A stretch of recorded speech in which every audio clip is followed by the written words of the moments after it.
So now that we're able to detect whether we're attached to a wall or not, let's add in some new animations to make the player look like he's actually sticking to it. We'll select the player, go to the animation, and create a new animation clip. Here, we'll call this Player Normal Slide Animation. And let's make sure that we put this inside of the Animations folder.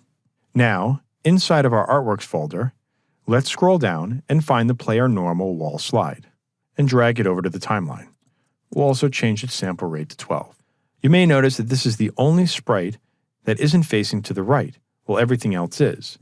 That's because when we attach to the wall, we're going to do some things to tweak the player's animation to make him look like he's stuck to the wall a little bit better.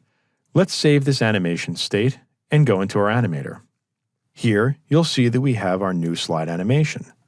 Let's scroll over, make some room, and put this right here in the upper right. We'll connect the AnyState transition to the slide animation, and let's select the transition and go through and configure it. We'll remove the transition duration and can transition to self. Let's also scroll down and add a new anim state. In this case, it's going to be equals, and we'll set this one to 4. Now, we'll save these changes, and let's go into our player manager. Now, let's go to the bottom of the update method and add a new condition for changing the state.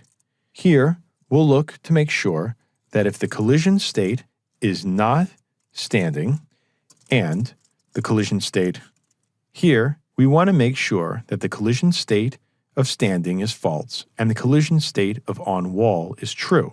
From there, we'll be able to change the animation state to 4.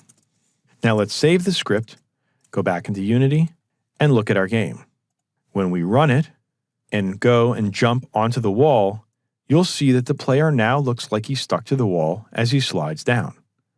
The reason why we kept the animation in the opposite direction is because at this point, technically, the player is still facing to the left.